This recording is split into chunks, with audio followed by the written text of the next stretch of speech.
bem-vindos ao programa Quadrinhos, bem-vindos a mais um momento onde nós teremos uma discussão durante alguns instantes de uma obra pequena, quase que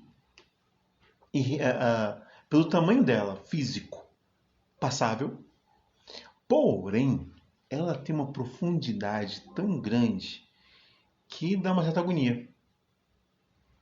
Então, senhor Naomi Malbrigades, seja bem-vindo a mais um programa Quadrinhos. Estamos de volta. Falei que depois daquele eu não ia demorar a voltar. Só um pouquinho.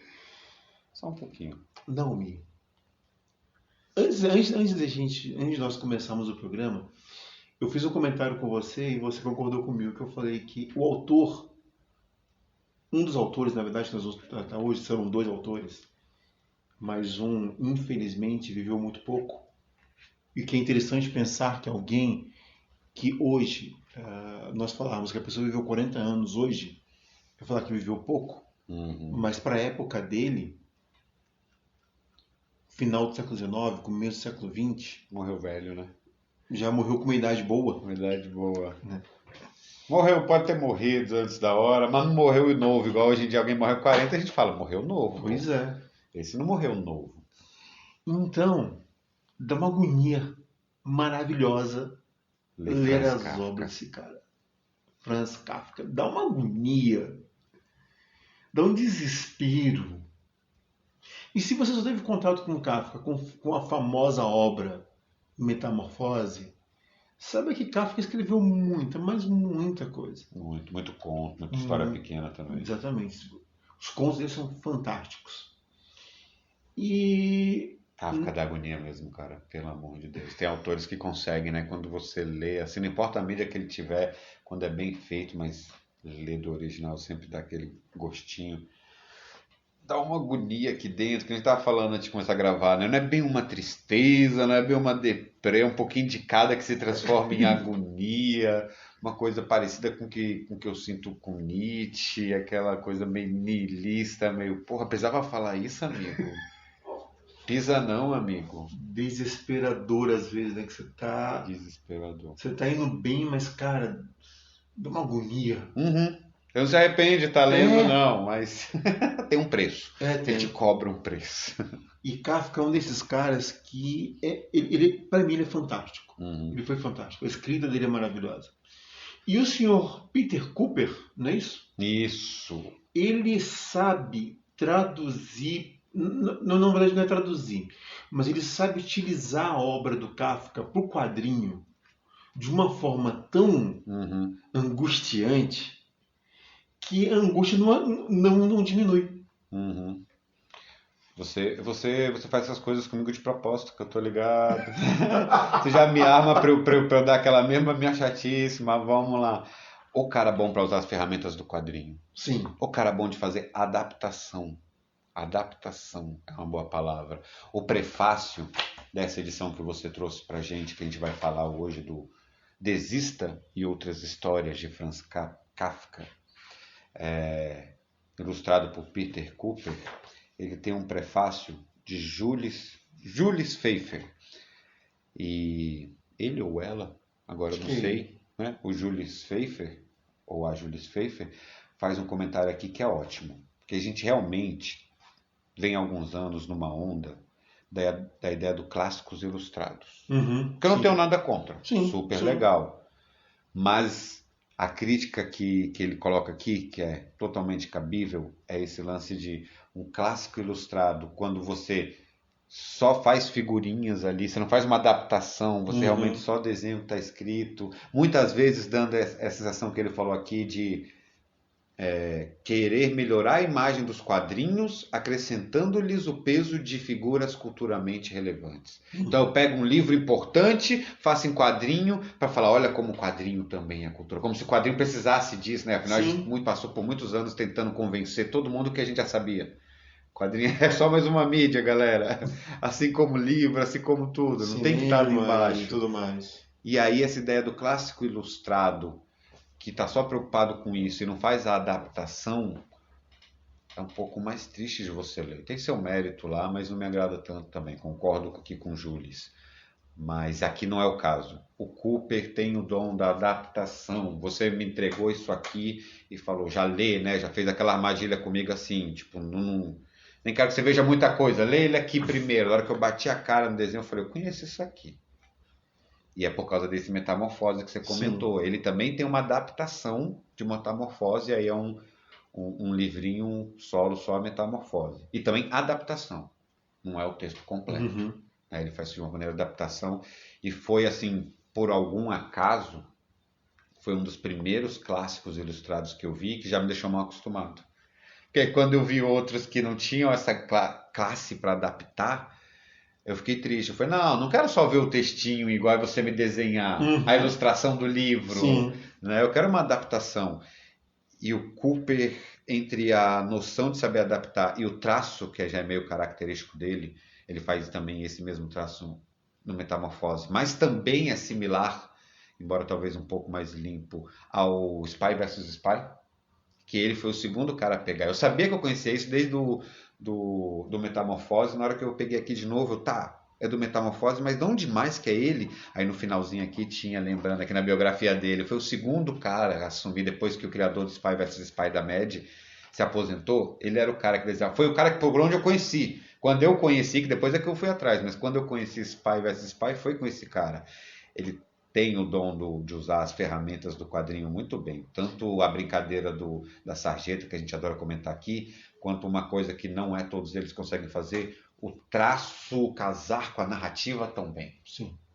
Tão bem, tão bem. Passa o peso que a narrativa pede, uma coisa que ali um Frank Miller fazendo preto e branco e tal. Eu tenho no Utopia TV, eu fiz uma entrevista com o André Diniz, que ele fez a adaptação do Idiota, de Dostoiévski, que ele disse, tem uma hora que eu já queria largar tudo, queimar tudo, porque a adaptação, ela é mas ela é muito complicada, porque é colocar a voz do artista sem descaracterizar a obra original. E o que o Cooper consegue fazer é de trazer tudo isso para nós de uma forma tão fluida que você às vezes até esquece que a gente está falando de uma obra que é uma adaptação. Quando o autor consegue, quando o desenhista, o artista, melhor dizendo, consegue fazer isso, ele transpõe. Ele deixa de ser qualquer tipo de intérprete. É que nem quando você ouve uma Cássia Eller, uma Elis Regina cantando músicas que não são delas, mas você fala, mas tá com a cara dela, deu todo o corpo dela. O Cooper faz isso aqui. Você lê, você sabe que é Kafka, você tem a angústia do Kafka na sua alma, mas você lê o Cooper. Você vê que é o Cooper contando, tá com a adaptação dele, você tá comendo essa refeição preparado por esse chefe, você sente o tempero dele, o gosto dele, que por acaso ou por um talento incrível, que eu acredito, do Cooper, casa bem com Kafka. Talvez seja aquela só um casamento dos deuses, tipo, sabe, o Cooper faz tão bem essas adaptações do Kafka porque o traço dele já casa com esse clima do Kafka. Mas eu acredito que é muito talento também do Cooper, que ele tem um traço, você vê do Spy, por exemplo, que eu comentei antes, para esse aqui, embora o traço seja dele, é muito diferente o peso que ele dá nas achuras, no preto e branco aqui, pro do Spy vs Spy. É a mesma classe na brincadeira do preto e branco, né? Porque o Spy vs Spy também brinca no preto e branco. É a mesma classe disso, mas é diferente onde vem o grosso do lápis, onde vem o trastejado, onde vem a achura. Ele tem um talento muito bom. É diferente, já que a gente está usando esse aqui hoje, o Desista e outras histórias, ele consegue diferenciar até, às vezes, de um para o outro. Sim. Né? Um é mais quadradão, o outro é mais achurado, o outro é mais sombrio mesmo, o outro você quase não lê, o branco quase não existe. Dentro das próprias histórias, ele já adapta o traço dele característico para casar com a narrativa. Com a narrativa. É quando o autor usa todas as ferramentas possíveis para lhe emergir na história. Não é? é uma adaptação que não é só uma tradução. Ele não traduziu, ou melhor, toda tradução deveria ser uma adaptação, na sim. verdade, né? A boa tradução. Mas é isso, ele faz esse serviço completo, ele consegue trazer pra gente aqui. E ainda tem isso, né? Que a gente leu aqui, a versão em português também está com uma tradução muito boa. Vou até dar uma olhada aqui depois no nome do tradutor pra gente, mas está com uma tradução muito bacana, viu? Do Alexandre Boyd. Parabéns a ele também. Não sei, muitos desses contos aqui eu conheci no original. Então, quando eu li eles aqui em português, não ficou devendo. Eu consegui ser levado, não fiquei naquela coisa chata do tradutor chato que fica, eu traduziria de outro jeito. Não, ele fluiu natural mesmo. Isso aqui ficou muito legal. Vamos para 2 músicas alemãs e daqui a pouco nós voltamos. O Brasil vem conquistando melhores condições de vida para todos. Com isso, a expectativa de vida dos brasileiros cresceu muito nos últimos anos. A velhice é uma das muitas fases da vida e deve ser vivida na sua plenitude. O idoso é um cidadão com direitos e deveres e com a vantagem de ser uma pessoa vivida, mais sabida. Se você sabe de alguma discriminação ou violência contra um idoso ou uma idosa, não fique calado. Denuncie. Procure a delegacia de polícia, o Ministério Público ou o Conselho do Idoso da sua cidade. Na nossa rádio, direitos humanos são de todos nós. É assim que a gente vai conquistando o nosso direito à cidadania. Naomi, nos apresente rapidamente as obras. E assim, quando eu falo rapidamente, é bem sucinto mesmo. A sua análise sintática. Até porque são obras tão curtas, né, que se falar demais fica até complicado. Né? Então aqui nesse livrinho do Dizista e outros, o Dizista não é nem o primeiro das contas que a gente pega, eu gostei até não sei se é uma coisa da edição brasileira, mas até a ordem que foi colocada eu acho que fluiu de jeito interessante, foi imergindo a gente aos poucos nesse suco de Kafka, né, para você ir ficando depressivo de pouquinho, você de uma vez. E por mais que a gente possa falar assim rapidamente do título de cada um e tal, o encanto de você ler é porque todos eles, que é normal do Kafka, fazem uma metáfora, uma alegoria a uma coisa social, não é simplesmente aquela história que está ali. Uma coisa que o Kafka tinha era sempre de fazer uma crítica à Alemanha. Na sociedade alemã. Sociedade alemã. Então isso é incrível porque, apesar da narrativa hoje ser vista como mundial, né, uma linguagem aqui que você consegue adaptar provavelmente para várias culturas. Para várias culturas, mas ele olhava em especial para a cultura dele. Que faz todo sentido. Sim. Né? Faz todo sentido.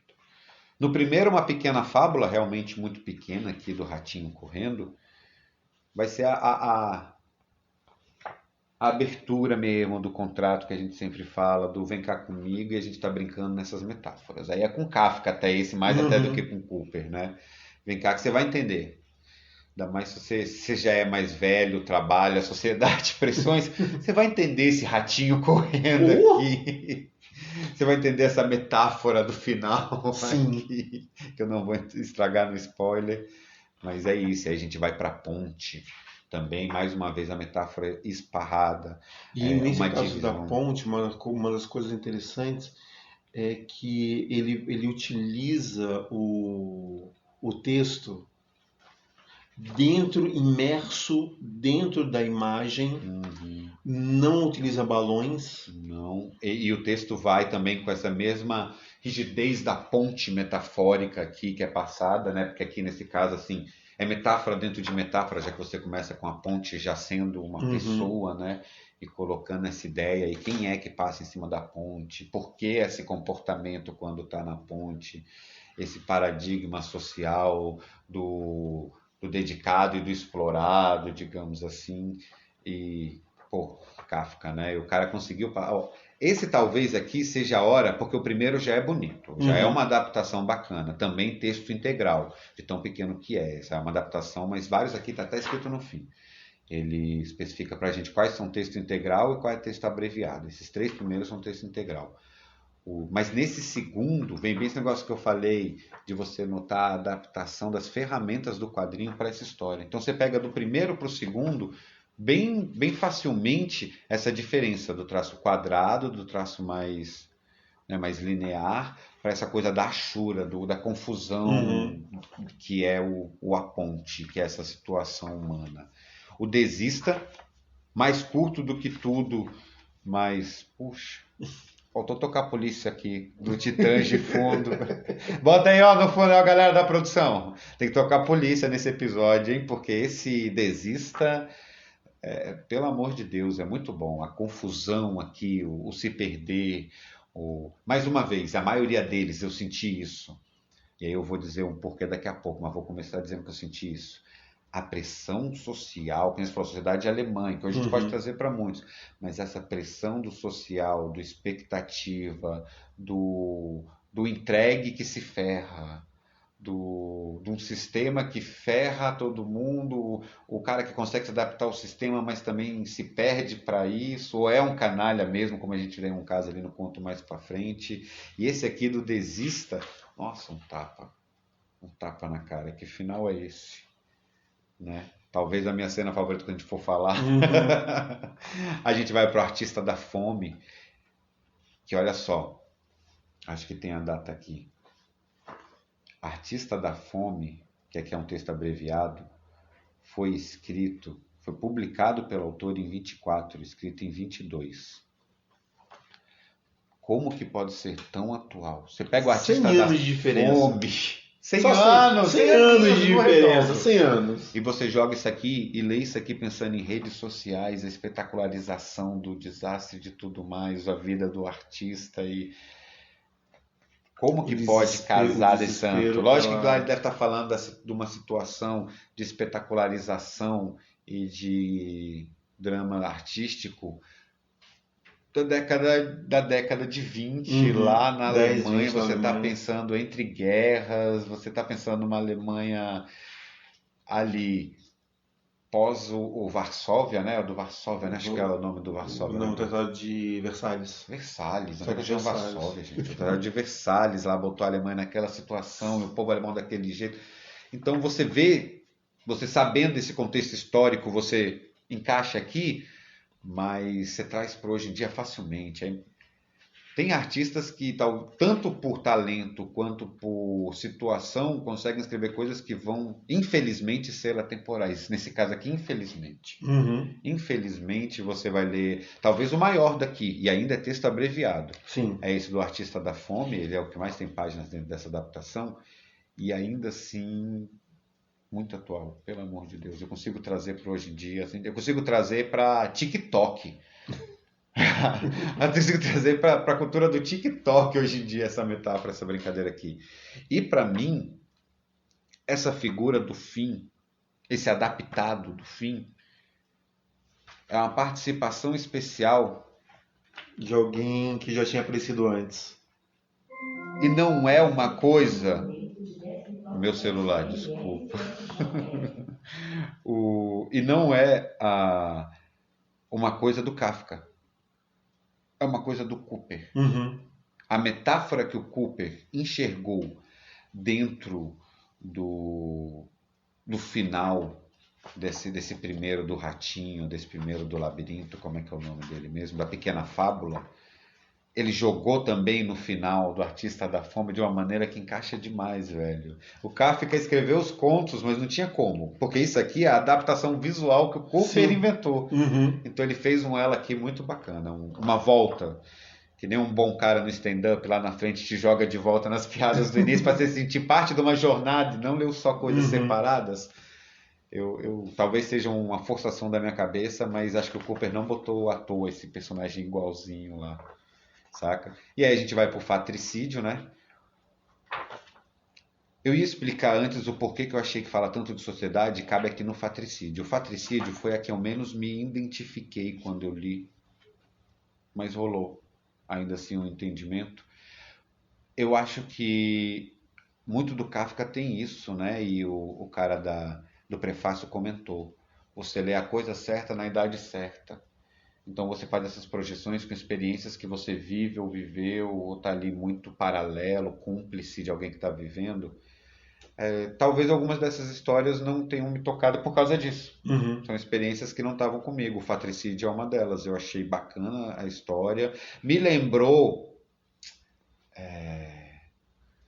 qual é aquele do Hitchcock? Sabe? Que testemunha o assassinato do outro lado da janela. Alguém que O mora assassino lá. da janela, não. Eu não lembro Caramba, qual é, nem o título Janela original, nem o Indiscreta. traduzido. Janela Janela Indiscreta, obrigado. Janela Indiscreta no português. Me lembrou essa ideia. Então foi uma coisa que eu consegui pegar um paralelo e tal, assim como eu já tinha feito em Janela Indiscreta, mas que talvez não tenha me tocado tanto quanto essas da pressão. Aquela primeira do ratinho já me aperta sim. pra caramba, já fico doido, já pega muito no pessoal. O Timoneiro também Porra, Brasil de 2018 para 2022. Não coloque política nos meus quadrinhos! Já era, amigo. Nasceu assim. Eu acho que esse Timoneiro lembra muito essa coisa.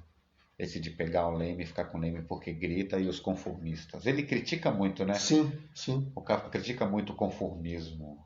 É muito doido o jeito que o Cooper conseguiu adaptar isso nesses. Ele vem para o Árvores, né?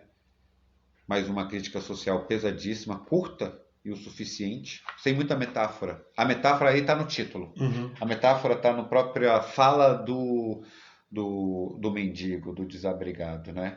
Não está nem no texto e nem no mostrar. Talvez o Cooper tenha decidido traduzir o texto para imagens mais realistas por isso. Tipo, já que o texto dessa vez é a metáfora completa, Então, vou contrabalancear. O peão volta à brincadeira anterior e para mim esse aqui é esse louco do capitalismo aqui, desse peão aqui que só serve daquele jeito, é muito doido. E o Abutre, para finalizar, o próprio título é quase autoexplicativo, também me trouxe novamente para essa ideia da política, me trouxe novamente para o Brasil de 2022, eleição, a ideia tô aqui pelo menos pior, saca? Pô, não, o Abutre queria comer meus olhos, eu falei, pega o pé então, porque o pé vai me fazer menos falta.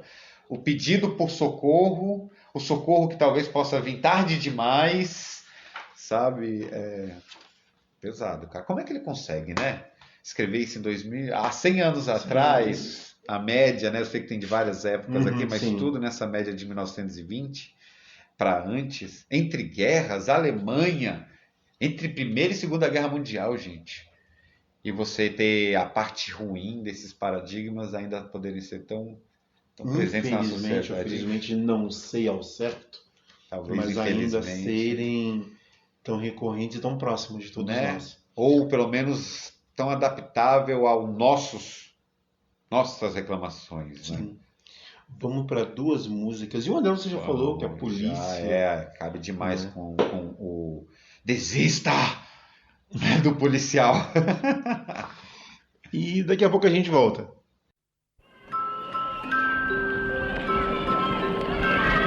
Quando uma criança nasce, todos temos que cuidar para que os direitos dela sejam respeitados.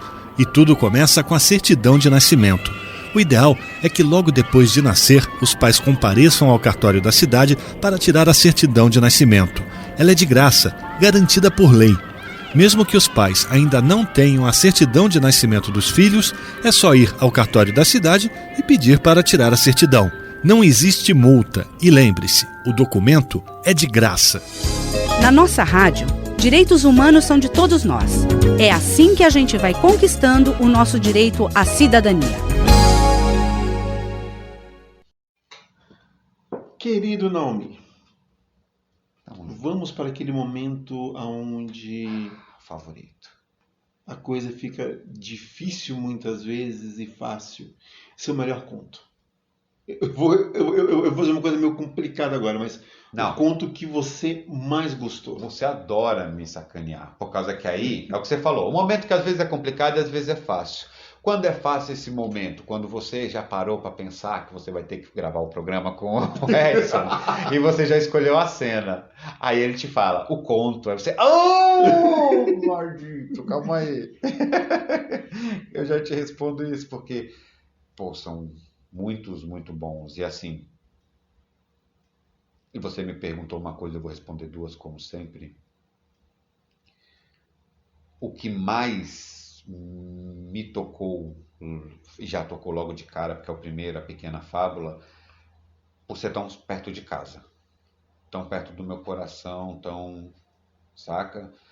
Talvez hoje eu seja menos esse rato, mas sinto muito que foi ele e esse medo, o maldito desse Kafka, esse medo que o Kafka e o Cooper passaram no final, que também dá um pouco dessa impressão de é tarde demais para fazer alguma coisa, pegar outro lado, não correr nessas paredes, tipo, quando as paredes estavam abertas, estava aquela tava mais fácil.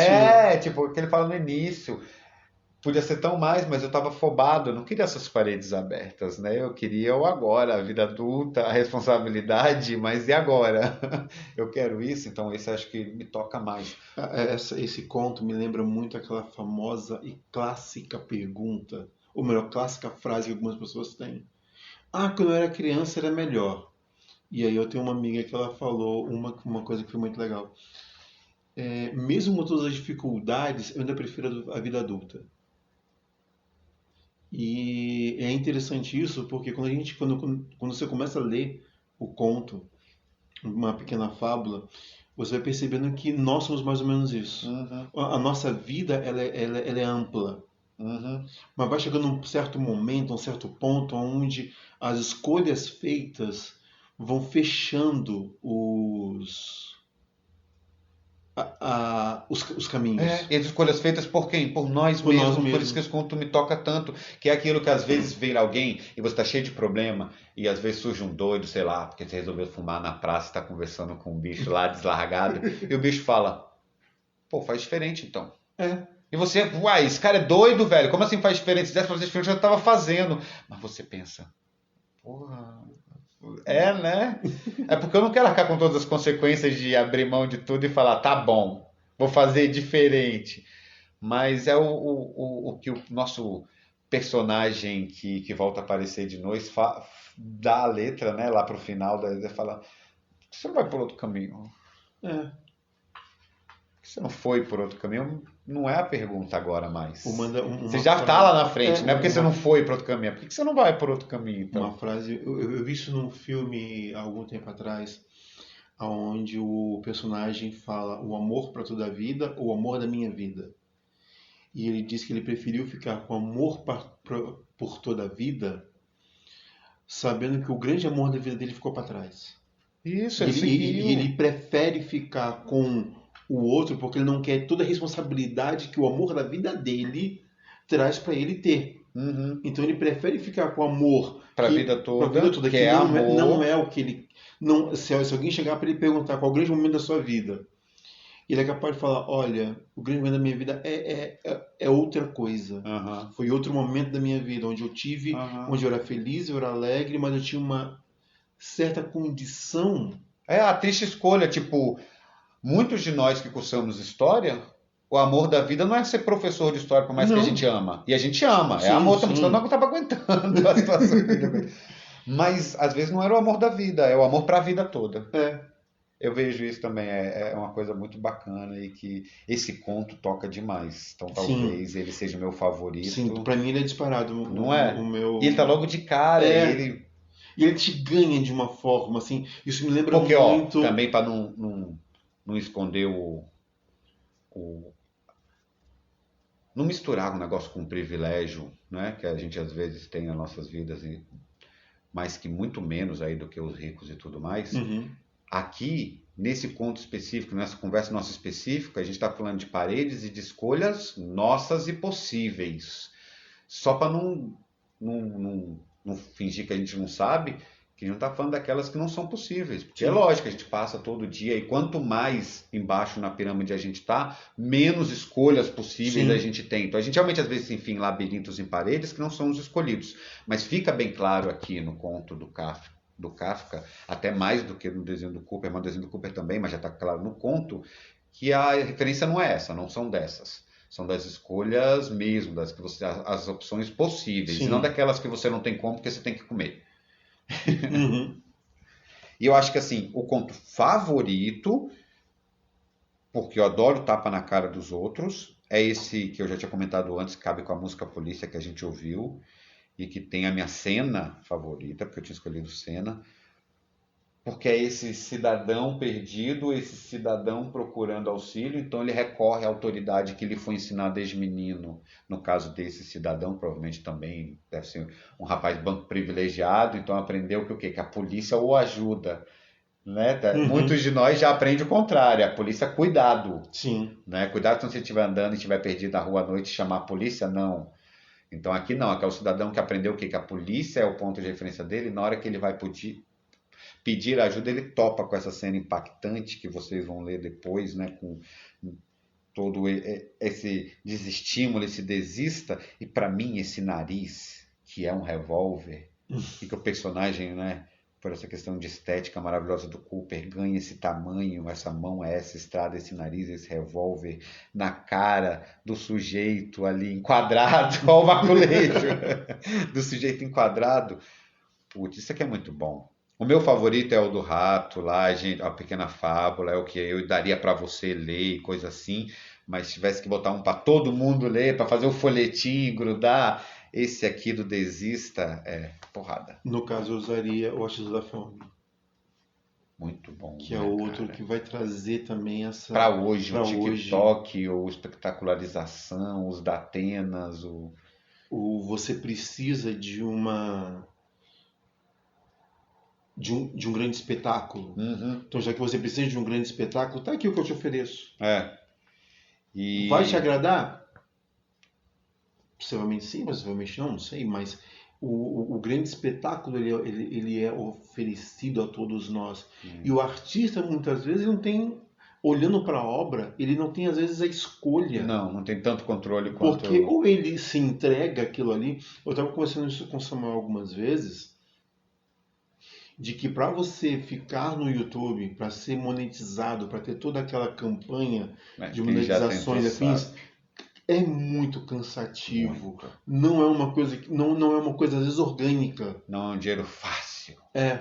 Saca? Pode parecer fácil. Não, e pode ter aqueles para quem é fácil. A gente tem em todo lugar. A pessoa que nunca precisou estudar 10 horas por dia de violão, ela pegou um violão no dia na vida, caiu na mão. Tem aqueles que são fáceis. O cara que por acaso estava fazendo exatamente o conteúdo que não tinha na internet, e dali ele... Mas não significa que é, por si, uma tarefa fácil em si. Não é... Realmente é uma outra coisa. E ele comenta aqui essa coisa que é interessante, que tem lá desde 1920 antes. Ou até antes disso, bem antes disso. Essa relação do artista com a validação e a autovalidação, que sempre foi complicada. Isso me lembra Tocqueville. Né? Quando Tocqueville vai para os Estados Unidos e diz que eles não fazem arte. Eles fazem arte para vender. Nós, europeus, franceses, Tocqueville, francês, nós fazemos arte para engrandecer não ao dinheiro, mas o nosso ego.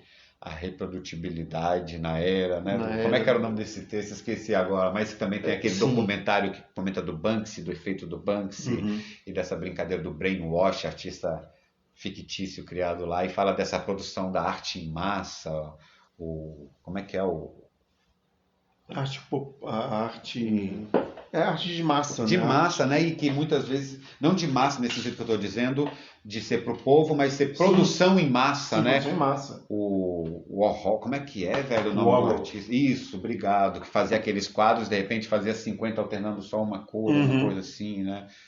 Então, essa brincadeira, essa discussão, esse debate do perde a alma, não perde a alma, o que tá ali. E aí, para além desse lado, e o artista, como é que fica nisso?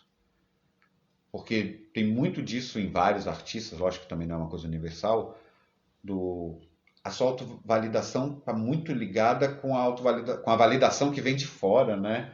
Tipo, a comprovação de que seu trabalho é bom são pessoas de fora falando que seu Sim. trabalho é bom. Uhum. Porque que tipo de artistas você acha que o trabalho é bom porque você acha que você fez bom, mas ninguém te falou que é bom. Tem ninguém elogiando tua música, mas você acha que é muito bom porque você disse pra você mesmo. Normalmente não é assim que funciona na Uma arte. vez fizeram uma pergunta para as Snipes, e essa pergunta tem um comigo. O que é melhor? Ganhar um Oscar ou ter vários filmes? Ele falou, olha, eu tenho muitos amigos que têm 1, 2 Oscars na sua estante. Eles não conseguem emprego. Eu faço 2 filmes, na época, né, ele fazia 2 filmes por ano. Pois é. Então, é exatamente isso, às vezes, não é?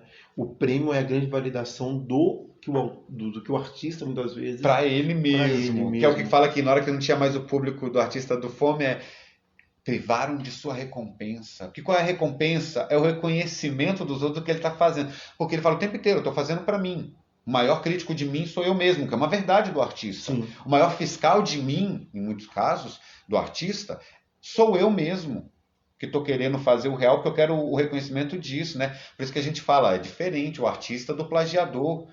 O artista não está querendo plagiar, ele está fugindo do plágio porque ele precisa da validação de que o que ele fez é bom. O cara que está só tentando pegar o do outro e passar disfarçado não é o que normalmente a gente chama de artista, Sim. sem querer ser fiscal de artista. A arte é subjetivo pra caramba. Mas é esse tipo de coisa que o Kafka tá falando aqui, né? Uhum. Tipo, e essa validação. E não falando de uma coisa ruim. Ele não tá passando simplesmente... Eu acredito que a mensagem aqui não tá limitada ao... se você quer a validação dos outros, você é superficial. Não, não é isso. É que faz parte ali do paradigma do artista para muitos deles. A autovalidação está atrelada com a validação de fora, porque quando você produz, você externaliza isso, você quer ver, e aí, externalizei aquilo que eu queria, o que você sentiu agora, Edson? O que você sentiu quando você leu isso aqui? Sabe, como é que foi com você? Não significa que não está aberto a críticas, mas é que de alguma forma, acho que para uma grande parte mesmo deles, não estou querendo generalizar, porque generalizar é sempre complicado, mas acho que para muitos deles não tem como desassociar isso. Vai para além de uma vaidade só, que a gente gosta de falar da vaidade dos TikTokers, do YouTuber. Mas que nem você falou, tem uma dificuldade. Você fazer um canal do YouTube que é monetizado, saca?